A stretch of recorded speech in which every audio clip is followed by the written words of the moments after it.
Hello everyone. Vector calculus के आज के इस वीडियो में हम scalar product of four vectors topic पर मल्टीपल चॉइस क्वेश्चन को सॉल्व करेंगे।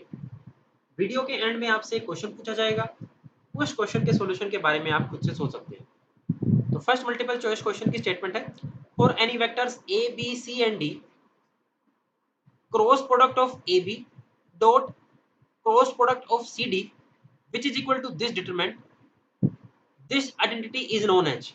हमें बताना है कि ये आइडेंटिटी किस फेमस मैथमेटिशियन के नाम से जानी जाती है। इस आइडेंटिटी को Italian mathematician Joseph Louis Lagrange mathematician ने स्टडी किया था और इन्हीं मैथमेटिशियन के ओनर में इस आइडेंटिटी का नाम लैंग्राज आइडेंटिटी है। तो इस मल्टीपल चॉइस क्वेश्चन का करेक्ट आंसर ऑप्शन ए है। नेक्स्ट मल्टीपल चॉइस क्वेश्चन को सोल्व करते हैं। ये मल्टीपल चॉइस क्वेश्चन भी लैंग्राज आइडेंटिटी पर डिपेंड है। हमें इस क्वेश्चन में ए क्रॉस बी वेक्टर के मॉडुलस का स्क्वायर गिवन है 9, वेक्टर ए के मॉडुलस का स्क्वायर गिवन है 4, वेक्टर बी के मॉडुलस का स्क्वायर गिवन है हमें 25। हमें ए डॉट बी के स्क्वायर को फाइंड आउट करना है।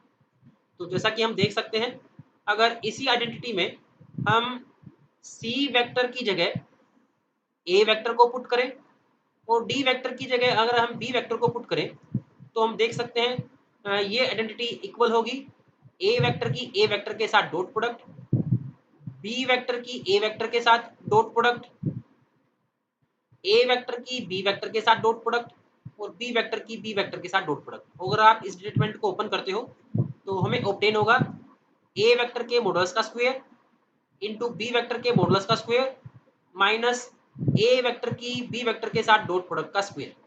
तो हम देख सकते हैं जो लेफ्ट हैंड साइड है वो बन जाती है ए वेक्टर की क्रॉस प्रोडक्ट बी वेक्टर के साथ और इसके मॉडुलस का स्क्वायर हमें ऑब्टेन होगा इसके इक्वल। और हमें यहाँ पर ये वैल्यू गिवन है 9 के इक्वल, तो इसी इक्वलिटी में हम आगे फर्दर पुट करते हैं 9 इक्वल टू ये गिवन है हमें 4 और बी वेक्टर के मॉडुलस का स्क्वायर हमें गिवन है 25। और इसको हम अज्यूम कर लेते हैं 1 मिनट के लिए x। तो यहाँ से हमें x की वैल्यू ऑब्टेन होगी x is equal to 100 minus 9 which is equal to 91। तो जैसा कि हमें ए वेक्टर की डॉट प्रोडक्ट के स्क्वायर को फाइंड आउट करना था तो हमें ऑब्टेन हुआ है वो 91। तो इस मल्टीपल चॉइस क्वेश्चन का करेक्ट ऑप्शन है ऑप्शन बी। तो लैंग्राज आइडेंटिटी पर इस पॉइंट ऑफ व्यू से मल्टीपल चॉइस क्वेश्चन पूछा जा सकता है। नेक्स्ट मल्टीपल चॉइस क्वेश्चन को सोल्व करते हैं। काफी इंपॉर्टेंट क्वेश्चन है। If A and B lie in a plane normal to the plane containing C and D, then which of the following option is true. हमें given है कि ए vector और B vector उस plane में लाई करते हैं जो प्लेन नॉर्मल है उस प्लेन के जिसके अंदर सी और डी वेक्टर लाई करते हैं। दोबारा से हम समझते हैं, ए और बी वेक्टर उस प्लेन में लाई करते हैं जो प्लेन उस प्लेन के नॉर्मल है जिस प्लेन के अंदर सी और डी वेक्टर लाई करते हैं। तो अब हम समझते हैं कि कौन सा ऑप्शन ट्रू होगा। इसको देखने के लिए हम एक बार ए वेक्टर की बी वेक्टर के साथ क्रॉस प्रोडक्ट करते हैं। तो हम जानते हैं अगर ए वेक्टर की बी वेक्टर के साथ क्रॉस प्रोडक्ट की जाएगी तो जो हमें ये पूरा वेक्टर ऑब्टेन होगा ये ए वेक्टर के भी नॉर्मल होगा और बी वेक्टर के भी नॉर्मल होगा। तो इस बात का मतलब जिस प्लेन में ए बी वेक्टर लाई करते हैं ए क्रॉस बी वेक्टर उस प्लेन के नॉर्मल होगा और इस प्लेन के नॉर्मल वो प्लेन है जिसके अंदर सी डी लाई करते हैं। तो इस बात का मतलब A cross B vector C D plane में लाई करता है। सिमिलरली अगर हम सी वेक्टर की डी वेक्टर के साथ डॉट प्रोडक्ट करें तो जो ये हमें वेक्टर ऑब्टेन होगा ये सी वेक्टर के भी परपेंडिकुलर होगा और डी वेक्टर के भी परपेंडिकुलर होगा।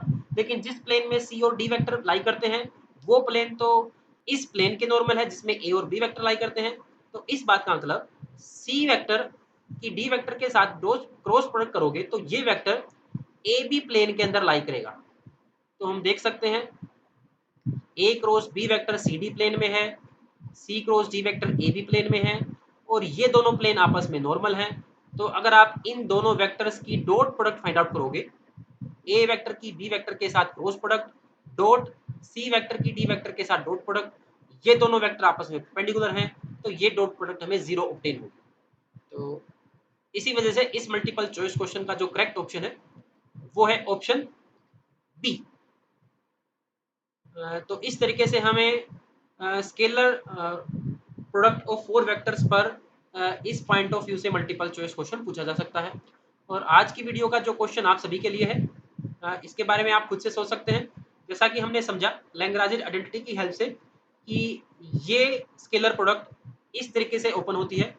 तो आपके लिए क्वेश्चन है, अगर इस डिटरमिनेंट को इस तरीके से लिखा जाए a dot C b dot C a dot D b dot D, तो क्या ये डिटरमिनेंट भी स्केलर प्रोडक्ट ऑफ 4 वेक्टर्स के इक्वल होगा? तो आप इस पॉइंट के बारे में खुद से सोच सकते हैं।